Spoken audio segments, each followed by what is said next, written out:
أعوذ بالله من الشيطان الرجيم بسم الله الرحمن الرحيم الحمد لله وكفى وأصلي وأسلم على نبينا المجتبى وعلى آله وأصحابه ومن تبعه بإحسان إلى يوم الدين. Falënderimi plotit takon Allahut subhanahu wa taala, salatat dhe selamet ja dërgoj Muhammed Mustafas, familjes së tij të pastër, shokëve të tij besnik dhe atyre që ndjekin dhe pasojnë sunetin e pejgamberit alayhi salam në formën më të mirë deri në ditën e Kiametit. Ju përshëndes me përshëndetjen islame. Assalamu alaikum wa rahmatullahi wa barakatuh. Xhamati nderuar, sot është dersi 4, ligjërata e 4. Sikur se ju kam përmend edhe në dersin e parë, do të jetë një serial, domethënë me temën sahabët dhe disa tema që ne i kemi përzgjedhur që mendojmë se do të jenë të dobishme, duke fillu prej temës dija, se si e kanë kuptu dijen sahabët e pejgamberit alayhis salam, dhe jo rastisht i kemi zgjedhur sahabët për arsye se për sahabët ka dëshmi nga Kurani, ka dëshmu Allahu azza wa jall se ata janë njerëzit më të mirë dhe këtë mirësi dhe këtë vlerë ata nuk e kanë arritur përveç se me kuptim drejt të mirëfillt të fesë edhe me implementim më të mirë të formës më të mirë, më të shkëlqyer, domethënë të Islamit dhe të porosive të pejgamberit sallallahu alaihi wasallam. Prandaj domethënë ne si musliman, nëse dëshirojmë ta kuptojmë drejt këtë din, nëse dëshirojmë ta implementojmë drejt këtë fe, domethënë pasqyrën më të mirë pas pejgamberit alayhis salam, i kemi shokët e pejgamberit për të cilët ka dëshmuar Allahu në Kur'an. Sot unë do të bëj një përjashtim, domethënë nga seriali, pasi që nesër, sipas takvimit vendit ton, është dita e Ashurës, kurse sipas takvimit domethënë të Arabisë Saudite, me takvimin që muji fillon dhe mbaron me pamjen e hanës, është ditën e shtunë. Sidoqoftë, ata që agjerojnë nesër, domethënë ditën e Ashurës, ose ata që agjerojnë ditën e shtunë, duke menduar se është dita e shtunë, dita e Ashurës, inshallah edhe këta dhe tjertë e kanë shpërblimin e plot pa kurrë dyshimi të Allahu azza wa jall. Unë para një jave, domethënë kam bërë një kërkesë tokat arabe, domethënë pikërisht në Saudi, edhe kam kërkuar domethënë që ta di kur është pikërisht dita e Ashurës, ata më informuan domethënë sipas gjykimit, është një gjykatë e lartë domethënë që mirret me këtë punë, është një sektor në vetë gjykatë që mirret me këtë punë, edhe ata më informuan se dita e Ashurës është dita e shtunë. Nuk është me rëndësi tash me bë të llovi, me kriju të llovi, nuk është ditë feste, nuk është sikur se dita e Bajramit ose dita e Ramazanit ose përfundimi i Ramazanit, është një ibadet që është diçka vullnetare. Ai që don e bën, ai që nuk don nuk e bën. Ai që mendon se duhet të agjeru dita e shtunë si dita e Ashurës, agjeron ditën e shtunë. Ai që mendon se është dita e Xhumah, agjeron ditën e Xhumah, pa kriju të llovi dhe pa kriju kaos në mesin e muslimanëve. Unë pasi që sipas asaj që un kam përzgjedhur si hoxh, është duke ditë se është ditën e shtunë, thot pejgamberi alayhis salam, thot ai i cili agjeron ditën e Ashurës, shpresoj se Allahu do t'ia falë gjunahet e vitit të kaluar. Tash jemi në muajin Muharram, domethënë muaji i parë i vitit 1437. Kurse agjerimi i një dite, që quhet dita e Ashurës, i la dhe i pastron gjunahet e vitit kaluar, vitit 1436. Pra, mos e lini këtë shans, pasi që është edhe dita e shkurt, është koha vllatë, është e freskët. Ju kisha porosit, domethënë fillimisht veten edhe juve, që të mos e lënë këtë shans, pasi që kemi nevojë për faljen e Allahut dhe jemi njerëz, kemi gjunahet tonë.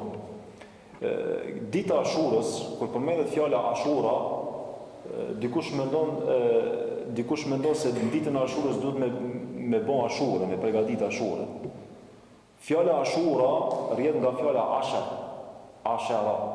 Fjala Ashara i thoi numri 10. Domethënë numri 10. Edhe kjo ditë është quajtur Ashura. Jo se duhet, domethënë, të veçohet ose dallohet kjo ditë me përgatitjen e një ushqimit specifik, që ne e quajmë Ashura. Ky ushqim e ka marrë emrin nga dita e 10. Jo se dita e 10 e ka marrë emrin nga ushqimi. Mos i të llovitim këto sene. Kjo ditë e 10 na i përkujton dy ndodhi që na si musliman duhet me ditë. Ndodhia e parë është ndodhi që na ngjall gëzim. Është ndodhia që e ka shpëtuar Allah Azza wa Jall Musa alayhis salam në ditën kur e fundosi faraon.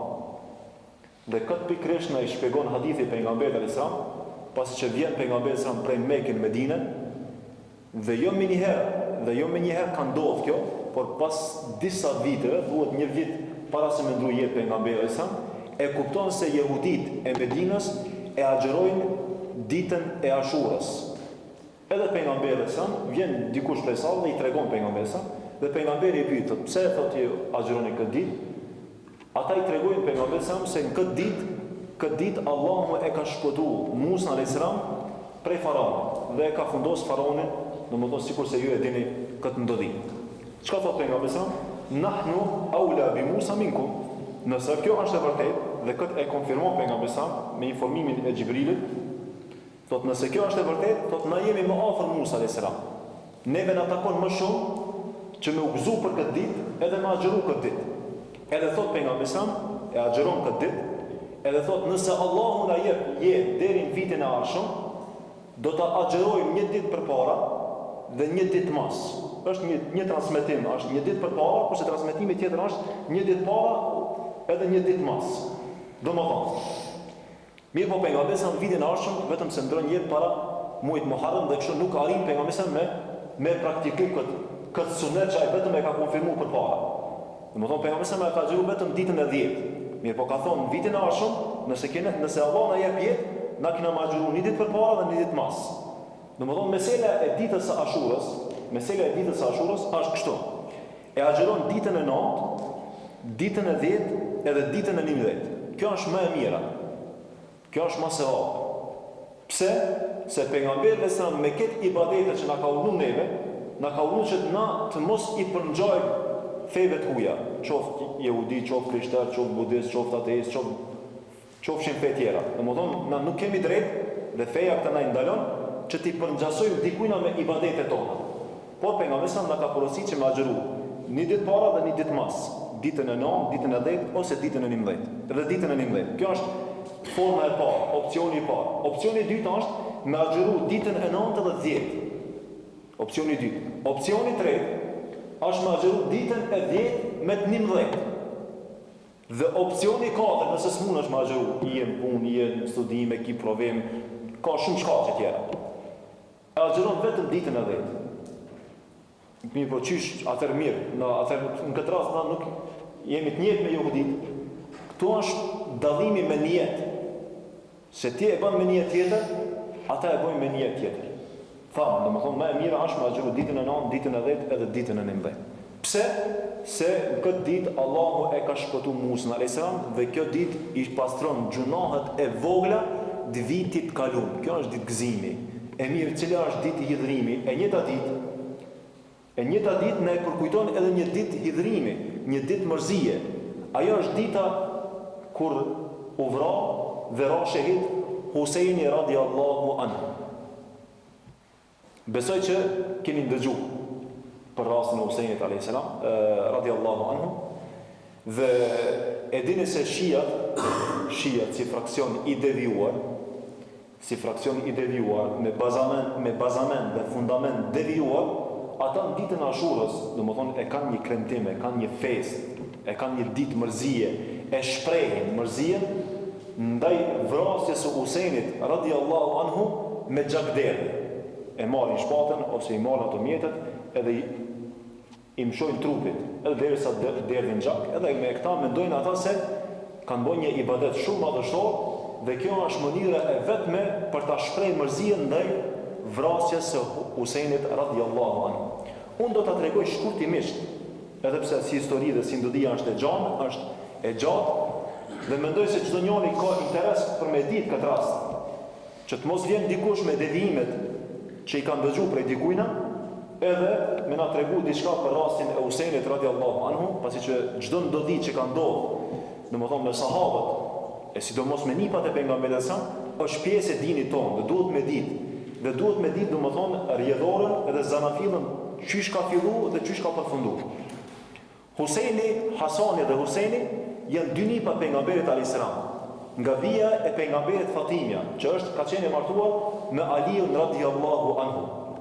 Pejgamberi alayhis salam kur ka qenë Hasani dhe Husejni si të vegjël, i ka dashur shumë dhe i ka marrë me vete, saqë domethënë kur është fal pejgamberi sallallahu me shokët e tij, Hasani dhe Husejni si të vegjël domethënë kanë ardhur dhe i kanë hipë pejgamberin sallallahu për mi shpinë. Edhe pejgamberi nuk i ka penguar. Saqë edhe pejgamberi i ka puthur në ballë vazhdimisht, edhe ka thënë për Hasanin dhe Husejnin se këta do të jenë zotërit e xhenetit. Mirë, pejgamberi alayhis salam kur jep momenti për me ndru jetë, nuk porositi që pas vdekjes së tij me qenë Ebu Bekri. Nuk e dha me fjalë. Mirë, po ka dhënë shenja. E dini rastin kur u smu pejgamberi alayhis salam dhe porositi që imam kush më dal, nuk tha Aliu, as Omeri, as Osmani, as dikush tjetër, po çka tha? Çka tha le del Ebu Bekri. Allahu azza wa jalla në Kur'an cilën e përmeni në shpellën që kur bani shpërngulje e përmeni Ebu Bekrin. Idh yaqulu li sahibihi la tahzan inna Allaha ma'ana. Allah e ka përmend Ebu Bekrin në Kur'an, domethënë ndodhin më të madhe, ajo ishte ndodhia e hijretit. Domethënë ka alamete se pejgamberi alayhis salam e ka lënë domethënë si udhëheq të muslimanëve pas tina Ebu Bekrin. Mirë, po me fjalë nuk ka asnjë hadith. Dhe kështu domethënë ka qenë tradita pas vdekjes pejgamberit alayhis salam, çdo halife që është zgjedh me konsultim të sahabëve. Domethënë kur vdiq pejgamberi sa u konsultuan sahabët për zgjedhjen e Ebu Bekrit. Pas vdekjes e Ebu Bekrit u konsultuan sahabët për zgjedhjen e Omerit. Pas vdekjes së Omerit çështu vjen edhe çështja e Uthmanit, derisa vjen edhe te puna e Aliut radiallahu anhu. Me vdekjen e Aliut në këtë kohë ishte Muavija radiallahu anhu në Sham. Ishte Muaviju, e dini pak a shumë është histori e gjatë, që ndodh konflikti mes Aliut dhe Muavijut, na e kemi shpjeguar këta më herët. Mirë, po vazhdon khilafeti i Aliut radiallahu anhu deri në vdekje. Edhe kur vdes Aliu radiallahu anhu nga tradhtia e munafikëve edhe dyftishve në Kufe, në Irak, tash lind ai problemi më i madh dhe çelët dera e fitnës. Edhe vjen pas Aliut vjen Huseini, vjen Hasani. Hasani djali i Aliut radiallahu anhu. Edhe bën dy khalife. Një khalife në Sham, që kishte një numër të konsiderueshëm shumë të madh muslimanëve me vete, edhe domethënë Hasanin në Medinë, që kishte domethënë një pjesë të madhe të sahabive, domethënë një numër i madh. Edhe Hasani radiallahu anhu qëndron si khalife 6 muaj. Dhe konfirmohet hadithi i pejgamberit alayhis salam ku thot pejgamberi pas vdekjes time 30 vjet do të ketë khilafet. Edhe kjo ndodhi realisht. Pas vdekjes pejgamberit 2 vjet qëndroi Ebu Bekri, 10 vjet qëndroi Omeri, edhe vite tjera i plotësuan Osmani dhe Aliu, edhe 6 muaj i plotësoi Hasani, nipi i pejgamberit alayhis salam, dhe u plotësuan 30 vjet khilafet pas pejgamberit sallallahu alaihi wasallam. Dhe kur filloi domethënë grindja mes muslimanëve, dy khalife, Hasani lëshoi pe. Edhe i dorëzon khilafetin Muavijut radiallahu anhu. Edhe u bashkuan muslimanët dhe thot pejgamberi alayhis salam do të ndodh para 30 vjetëve ka paralajmëruar pejgamberi. Do të ndodh një mosmarrëveshje mes muslimanëve dhe ai që do t'i bashkon musliman kush ka me qenë? Hasani radiallahu anhu. Dhe këtë vit e kanë quajtur viti i bashkimit. Domethënë shtohet numri i muslimanëve dhe bashkohen muslimanët. Mirë. Tash domethënë në udhëheqjen e khalifit, krejt musliman ishin në udhëheqjen e Muavijut radiallahu anhu. Deri para vdekjes, Muaviju radiallahu anhu shkruan testament që pas vdekjes së tij mi ia dhon besën Jezid ibn Muavi, djali i tij. Që kjo nuk ka ndodhur më herët. Domethënë pas vdekjes pejgamberit sa zgjedhja e halifit ka qenë me konsultim. Mirë po, me vdekjen e Muavijut radiallahu anhu, Muaviju e prishi këtë rend. Edhe bani me testament. Edhe Hasani edhe Huseini nuk u pajtu. Nuk u pajtu me kanë, nuk u pajtu me këtë vendim. Edhe tash lind mosmarrëveshja. Disa ja dhanë besën, besatimin, e disa nuk ja dhanë. E prej njerëzve që nuk ja dhanë, ishte një numër i madh i sahabive. Ishte edhe Huseini radiallahu anhu. Huseini radiallahu anhu ishte në Medinë. Edhe i dërgu një letër Huseinit, që ta pranon, t'ja jep dorën khalifit të ri, pas Muavijut Yazid ibn Muavije. Mirë po, Huseini nuk e edhe u shpërngull shkojnë Mekë. Shkojnë Mekë dhe qëndrojnë Mekë. Mirë po, banorët e Irakit, të Kufës pikrisht, në cilin vend do jetë Aliu radiallahu anhu nga kurtha e munafikave dhe dyftirshave, i dërgojshin letra vazhdimisht Huseinit se na do t'jemi në përkrahjen tane dhe na do t'a japim besën ti dhe do t'bojmë khalife. Do më thonë, derisa thojnë djetarë, do më thonë, e ka pas një dhomë me letra që ja kanë dërgu prej Kufe. Edhe Huseinit i mbushët mendja që shkon në drejtim të Kufës. Shkon Ibni Omeri, shkon Ibni Abbasi, shkon Filani, shkon Halani, e këshillojnë Huseinit dhe i thojnë, mos gabon me shku ti në Kufe, se në Kufe ti ka me të ndodhë një kurth e madhe. Nëse do me shku shkon Yemen, dikush i propozon të me shku Yemen, e dikush i propozon të me arë Medine, e dikush i propozon të me nejtë Meke, mirë po asë si mos me shku në Kufe. Edhe Huseini radiallahu anhu e dërgon Muslim ibn Aqil, ibn Abi Talib, djalin e migjës vetë. Thot, ti kime shku në Kufe, edhe kemi u taku në muslimat. Edhe keme marrë besën për tyre, se a do t'jenë ata bura që do të më përkrahin mu, deri nëse ka nevoj me dergjak, ata do të me dergjak. Edhe shkon Muslim ibn Aqili, djali i migjës Huseinit radiallahu anhu, shkon Kufe. Edhe e merë emanetin e Huseinit, edhe shkon Kufe. A dini sa bëhet numri i përkrahësve të Huseinit? 12.000. 12.000 musliman që e japin me nënshkrim, me emër edhe me mbi emër, se ata do t'jenë përkrahës të Huseinit. Edhe kur e shef Muslim ibn Aqili, i dërgon një letër Huseinit. E i thotë se çështja është serioze, nuk është punë e thjeshtë, por 12.000 musliman dhe për çdo ditë rritet numri, ata janë përkrahës tu. Kur ndëgjon Yazid ibn Muavije se në Kufe është duke u bën një kurth kundër Yazid ibn Muavijes, Yazid ibn Muavije e dërgon Ubejdullah bin Ziyad prej Basrës në Kufe, e cakton emir. Ubejdullah ibn Ziyadi ka qenë njëri prej zullumçarëve të mëdhenj. Sa që e manë men historia dhe ju ka bo zullum shumë sahabive, edhe njëri prej zullumçarëve që ka bo zullum Huseinit ka qenë emir, që kanë qenë në udhëheqjen e Yazid ibn Muawijes. Ashtë pak histori pak ashtë e koklavit, po bani sabër, se kjo është me rëndësi me ditë, që me ditë me i kundërshtu shijat, edhe me u demantu atë që ata e përgënjeshtrojnë për sahabët. Edhe për pejgamberin alayhis salam. Edhe vjen Ibn Ziyadi në Kufe. Edhe kur vjen Ibn Ziyadi në Kufe, vjen i mbështjellë, ftyrën e mbështjellë, me ato kalorsat e vet me truprojen, mirë po populli mendon se është Huseini, derisa futet në pallatin e emirit. Edhe kur hin atje merr pallatin e emirit, udhëheqës muslimanëve, dhe ju tregon muslimanëve se unë jam Ibn Ziyadi me udhëheqjen e Yazid ibn Muawijes, me urdhën e khalifit muslimanëve. Edhe Ibn Ziyadi e merr një prej shërtorëve sekret, se shërbimi sekret gjithmonë ka ekzistuar. Shpionllëki gjithmonë ka ekzistuar. Edhe i thot, kime shku në filan në xhamien kryesore të muslimanëve, edhe keme i këshirë njerëzit. Ti tash keme vlerësu se kush është ai i cili për e fsheh Muslim ibn Aqilin, djalin e migjës Huseinit, se ai e ka bo këtë punë, e ka përgatitur për të ardhur Huseinin në Kufe. Edhe i afrohet një njerit në xhami dhe e shef duke fal namaz dhe i thot unë thot ku marr prej Shamit, edhe ku marr me një pasuri shumë të madhe.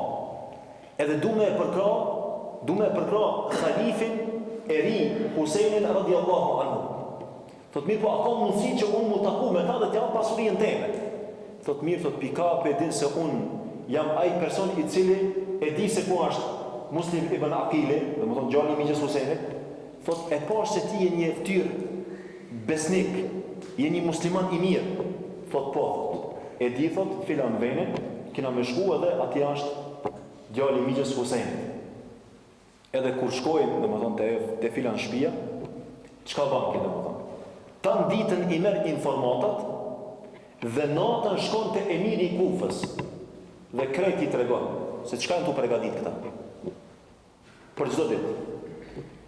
Kurse natën tjetër Husejni vetëm se kishte marrë rrugën prej Mekë për marrë në Kufe me 600 veta, me 600 persona, me familje, me djemë të axhës, me sahabi tjerë, me fëmijë e me gra. Dhe për çdo ditë ata po afrohen afër Kufës. Edhe një ditë Ibn Ziyadi, emiri i Kufës, e thirr këtë pronarin e shtëpisë dhe e merr, e thirr. Dhe i thot ku është Muslim ibn Aqili, djali i axhës Husejnit? Thot është shtëpinë teme. Thot duhet me dorëzu, thot unë nuk e dorëzoj. Thot duhet me dorëzu patjetër, por ndryshe ti kjo me të maltretuar. Derisa e burgosin këtë pronarin e shtëpisë, edhe merr vesh Muslim ibn Aqili se ka ndodhur diçka. Edhe del në treg edhe i thirr muslimanët. I thirr musliman që të shkon ta rrethon pallatin e emirit. Se e kishin dhënë besën 12.000 musliman. Edhe kur bën thirrje Muslim ibn Aqili, që tash ta zbaton të cilën e kishte shkruajtur në letër, a dini sa vete i mbledhen Muslim ibn Aqilit? Vetëm 4.000 vete. Për 12.000 4.000. Kur e shef Ibn Ziyadi numrin e madh, por sari 4.000 veta është shumë. E shef Ibn Ziyadi numrin që ishin me Muslim ibn Aqilin, e përdor një strategji. I merr kryesorët e kabileve që ishin me Muslim ibn Aqilin dhe ju jep parë, ju jep pozitë dhe ata fillojnë me i tërheq njerëzit. A di sa mri numri? Me Muslim ibn Aqilin mri numri deri në 350 veta. Prej 12.000 në 600, në 350 dhe kur fillon lufta, a di kush jet në front me ushtrinë e emirit Kufës? Vetëm Muslim ibn Aqili. Vetëm Muslim ibn Aqili. Kurse Husejni për çdo ditë po vjen në Kufë. Edhe e marri Muslim ibn Aqili dhe i thot emiri i Kufës, thot unë ti thot kam me të vrarë. Para me djalin e axhës të Husejnit, nipi i pejgamberit alayhis salam. A dini kur ka ndodhur kjo? Hiç më shumë 30 vjet mas vdekjes pejgamberit alayhis salam. Para me çfarë zullumi. Edhe thot mirë, thot ti ki vendos me mbrapa. Edhe fillon me çajt Muslim ibn Aqili. Thot pse po çajt? Thot apo çajt, thot po e kërkon një punë shumë të madhe. Edhe po çajm pse ki dështu, thot jo vallahi, thot nuk çaj thot pse ti ki me mbrapa. Po çaj për Husejnin, për nipin e pejgamberit alayhis salam. Po çaj se unë tash në këtë rast po dal tradhtar. Kurse unë i kam dërguar letër Husejnit se 12.000 muslimanë i ki me vete, kurse tash nuk po del asnjëri. Tash e tradhton krejt Husejnin, radiallahu anhu. Thot a ki thot në testament? Thot po thot. Thot urnozat. Edhe thot a ka mundësi thot ta marr dikant që i besoj. Ti ja tregoj dikujna që i besoj. Edhe e shef Omer ibn Sa'd ibn Abi Waqqas. Omer ibn Sa'd ibn Abi Waqqas, Sa'd ibn Abi Waqqas i ka qenë sahabi i pejgamberit alayhis salam. Kurse Omer ibn Sa'd, domethënë djali i një sahabijës pejgamberit sallallahu alaihi wasallam. Dhe e thira thot i kam dy porosi. Porosia e parë, ja kam 700 dirhem një personit në Kufe, nëse ki mundësi me mua laç atë borxh. Para mendoj çfarë muslimani janë. Çfarë deri në momentin e vdekjes ka pas. Ka thonë, la ma borxhin, nëse ki mundësi. Se unë me ti kemi lidhje familjare, edhe në Mekë edhe në Medinë. Kemi qenë bashkë. Të mirat e të këqijat i kemi da bashkë. Edhe tash është momenti që ti me dëshmu vetën. Edhe Omer ibn Saadi e kthen kryen ka emiri, që t'i jep urdhër ai se ka qenë zullumçar. Dhe i thot, ai levrit kokën, thot, po thot, krije këtë emanet. Thot, emaneti tjetër, thot, është. Thot, m'ia dërgu një letër Husejnit, sa i ka marrë udhën për drejtin Kufës, m'ia dërgu një letër që mu kthi prapë, se e kanë tradhtu muslimantë. Muslimantë ati zamanit e kanë tradhtu. Prandaj mos habit me ta pse tradhohen muslimantë. Nuk është rastësisht kjo. Prandaj Zoti në Kur'an ka përmend muslimanë dhe ka përmend burra. Ka përmend musliman dhe ka përmend burra. Çdo kush mund me qenë musliman. Ama jo çdo kush mund me qenë musliman burr. Për me qenë musliman burr ka sifate të tjera. Mas shahadetit ka do sifate të tjera. A dini cilat janë ato sifatet? Kur thuish po me po, edhe kur thuish jo me jo. Këto janë një prej kushteve të burrnisë. Për çdo sen, kur thuish po me po, dhe kur thuish jo me jo. Edhe thot po thot. Do ta krijë këtë emanet.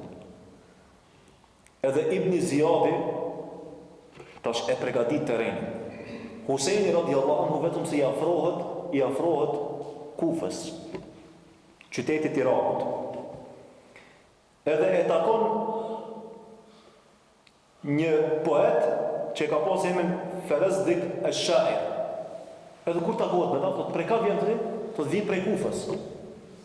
Thot po muslimi ibn Akili thot po ashtu, muslimi ibn Akili thot e ka vrarë thot. E ka vrarë miri. Edhe ka vrarë jo që e ka vrarë, po ja ka hek kokën, edhe e ka marrë trupin e tij dhe e ka qit në shesh, sikur me qit në gjashita, në pazar. Edhe habitet Huseini. Thot çka ndodhi ti? Çka u bë tash? Çka ndodhi tash? Thot ktheu prapë. Thot mami thot ktheu prapë. Mirë po tash Huseini radiallahu anhu ju thot muslimanëve, sahabëve vet, familjes vet. Thot i keni dy zgjedhje. Ose të kthehemi prap, ose të nisemi drejt Kufës. Se tash na e kemi dërgu njërin, muslimi ibn Akile, edhe ai u vra për neve. Tash nuk bën me lana gjakin ashtu. Ose shkojmë deri në fund, ose kthehemi këtë prap. Disa u kthi. Kurse vëllezërit e këtij personi që u vra në Kufë, thanë nuk kthehemi derisa ta pastrojmë gjakin e vllajt tonë. Edhe Huseini tha, edhe unë do të qëndroj me juve. Derisa i afrohen Kufës. Kurse Ibn Ziyadi, emiri i Kufës, e përgatit ushtrinë e tij dhe e rrethekon Kufën krejt, komplet rrethekon. Në krye me Omer ibn Saadin ibn Abi Waqqas, djali i sahabijut, e merr, thot kemi pas 5.000 ushtarë. Edhe kemi dalë për balë kujna? Huseinit radiallahu anhu, nipi pejgamberit sallallahu alaihi wasallam. Para mënyrë çfarë momenti. Edhe e kërcënon. Thot nëse ti nuk e bën këtë, unë ti kam me të bozullok.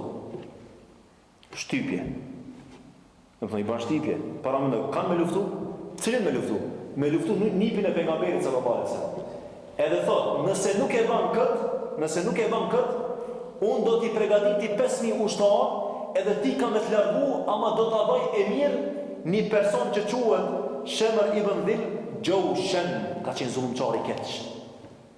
Edhe Omer ibn Saadi e bën këtu një analizë. Thot më mirë thot ta marr në udhëheci 5.000 ushtarë ti marr unë dhe do di me menaxhu se sa ta merr ky zullumçar edhe ka me bë gërdi. Me këtë niyet. Prandaj domethënë ndonjëherë na gjykojmë sipërfaqësisht edhe gjykimi del gabimisht. Se sendet sekrete nuk i di. Para mendo. Omer ibn Saadi akon djali sahabijut e i merr 5.000 ushtarë me i dalë përballë nipit pejgamberit alayhis salam, ti shekon ti çka kishte thonë. Ti shekon ti kishte thonë ti kia është për xhenem minjer. Kia është kafir. Këta duhet me xheg më një herë me zjarr. Bile e kishte shtin rangin e Abu Jehlit, e faraonit, e krejt apo. Edhe vjen Omer ibn Saadi edhe takohet me Huseinin. Pikrisht takohet në Kerbela. Në Kerbela në Sodit. Edhe i thot Huseini radiallahu anhu thot, na thot, unë i thot i kam 3 zgjedhje. Thot e para, ose më lini të shkoj në Sham, edhe t'ja besën Jezid ibn Muavijës, ki thamë për hajtë koftë khilafeti, ose kthejna në Mekë, ose në Medine, ose më lini dikun që të përreth Irakut, t'jetoj si banorët, përgjithsi, si krejt. Ama unë me shku Ibn Ziyadit, emirit Kufës një avondorën kur njëherë. Që kjo burni? Se ti ke pregatit me mitë muë, me mba kur të mu me të avondorën ti, mësta, abdorën. Më let jetoj si kretë musliman, po. Ose më let tja abdorën ati personit, Jezid ibn Muavijës në Sham, e bajnë. Ose të kthejna pra. Që të 3 opcione. Edhe shkon Omer ibn Saadi me gzim, se për e qëtëson situatën. Edhe shkon të Ibn Ziyadi, me gzim se do të pranon Ibn Ziyadi, emiri I Kufës. Mirë po gjithmonë ka pas munafika. Gjithmonë ka pas zullumçar. Edhe ja tregon këto kushtet e Husajnit radiallahu anhu, edhe Ibn Ziyadi sikur se e pranon. Thot po, mirë po vjen ki muxhrimi, ki fllitësia me emrin Shamr ibn Dhil Jawshab, thuhet se ka qenë prej Iranit, I cili e ka tollodhit situatën e muslimanëve që më ardhën në këtë situatë. Thot Ibn Ziyadi, thot ti nuk guxon të më bën një gjest tillë, se thot ti je e miri muslimanëve. Ti nuk bën me ran dorën e Husajnit radiallahu anhu, që llogaritet si krejt muslimanët. Se kjo tregon se ti je I dopt. Ana tregum se emiri Ibn Ziyadi ka qenë zullumçar, pe tabiate që ashtu akon. Akon ka pas krenari të zullumit, ka pas kryelartësi të zullumit. Thot jo, thot unë nuk e pranoj.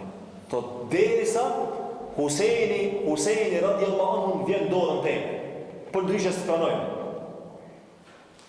Edhe 5.000 ushtarë, a dini me sa musliman? 5.000 ushtarë me 80 musliman. 5.000 ushtarë me 80 musliman. Edhe fillon lufta mes Husajnit edhe Omer ibn Saadit ibn Ebi Waqqasit. Para me ndo sahabi me sahabi, shpatën dorë aj, shpatën dorë ki. A di që është më interesant, se sahabit s'kan dasht me imshu Husajnit radiallahu anhu. Dhe çdo herë që e kanë po Husajnin janë larguar, por kanë dasht me te I kalu situatën pa po gjakderë.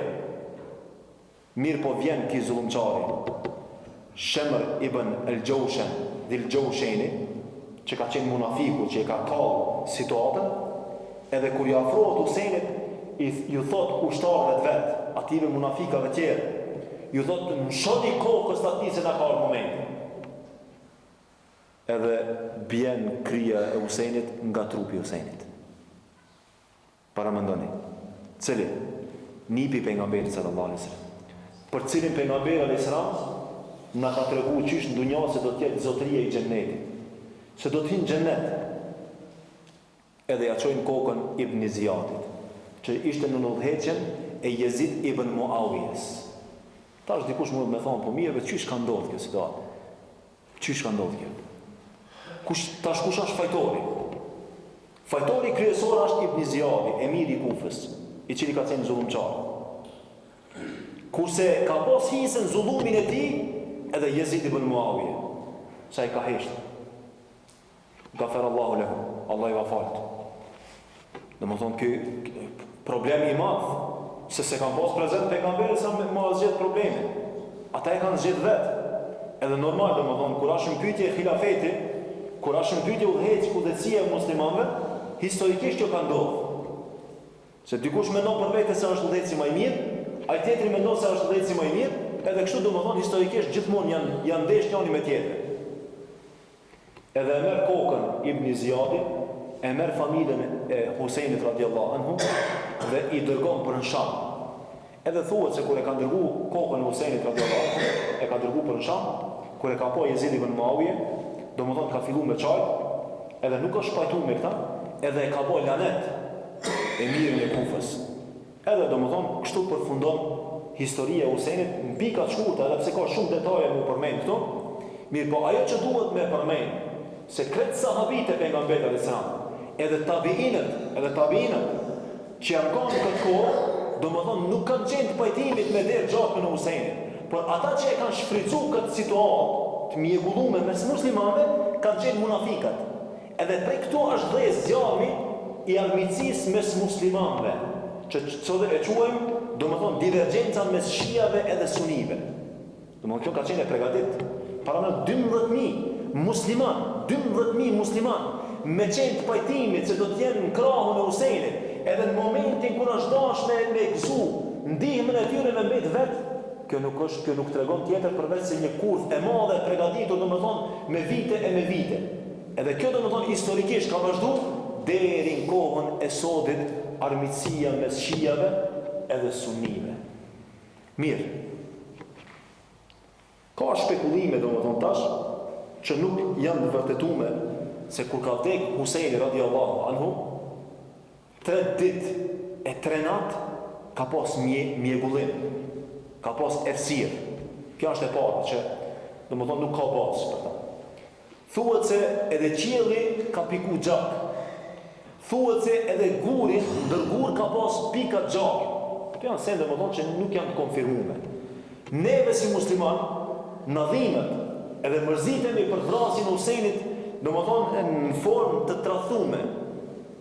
Edhe besojmë se ai ka shkuar si shahid inshallah. Edhe mërzitemi për situatën e tij edhe për këtë ndodhi.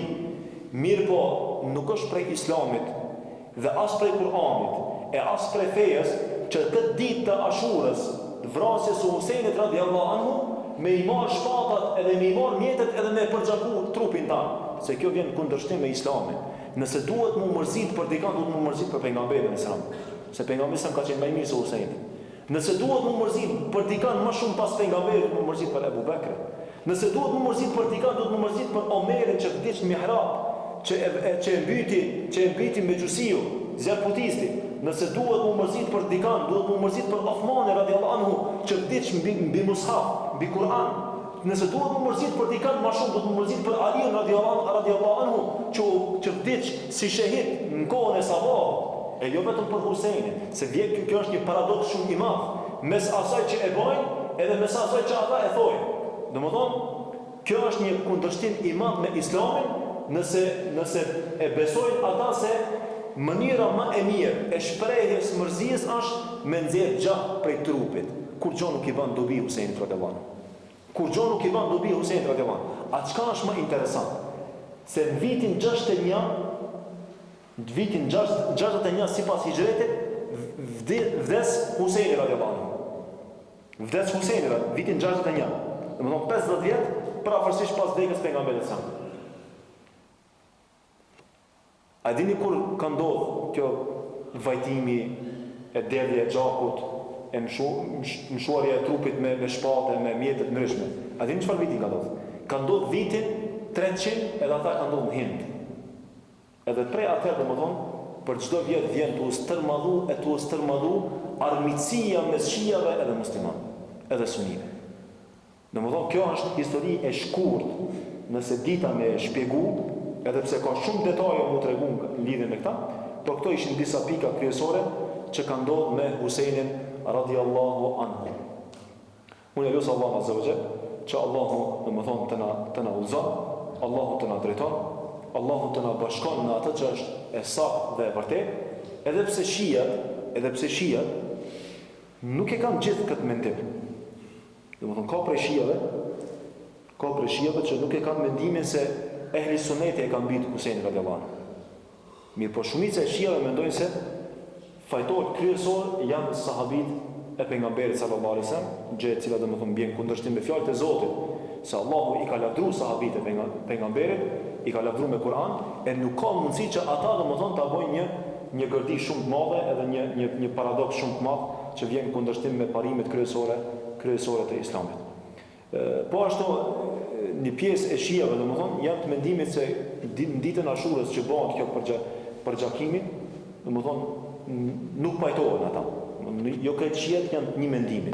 Mirë, po shumica e shijave e kanë akide, e kanë besim se armiq më të mëdhej të atyre janë sunit. Armiq më të mëdhej të atyre janë sunit. E kjo nuk është mbjellë sot. Por kjo është mbjellë qysh me vrasjen e Husejnit radiallahu anhu. Kjo ishte domethënë pika e shkurta në lidhje me këtë ndodhi dhe me këtë ngjarje. Allah ju shpërbleft, Allah ju nderoft. Nëse ka dikush në pyetje në lidhje me këta ose në lidhje me diçka tjetër, nëse e dim përgjigjen, nëse nuk e dim. Aksioni i shitja da Kalim me vrasjen e Aliut. Po, domethënë jo, Kalim me vrasjen e Aliut radhiyallahu anhu, domethënë qysh para Aliut, po, qysh para Aliut, mirë po me duke qenë gjallë Aliut radhiyallahu anhu, ata nuk kanë pas guxim. Se ka qenë khalife, ai ka prej punë. Domethënë ka qenë shpat që e ka prej të vërtetën për të pa vërtetës. Dhe nuk e kanë pas guximin ata me shpreh, edhe me bë ndryshime. Mirë, po me vdekjen e Aliut radhiyallahu anhu, ata e përgatitin strategjinë, domethënë që me lind përçarje mes muslimanëve dhe arritën domethënë me vrasjen e Husajnit radhiyallahu anhu. A ku se pikërisht ata që e tradhun Husajnin janë shia. Janë pikërisht shia. Sikur se zakonisht sot për shembull, këshene për shembull politikën e shijave. Ata bën në koalicion dhe bashkohen me këtë armiqtë të Islamit kundër ehli sunnetit. E njëjta ndodhi domethënë këta janë bita atyre.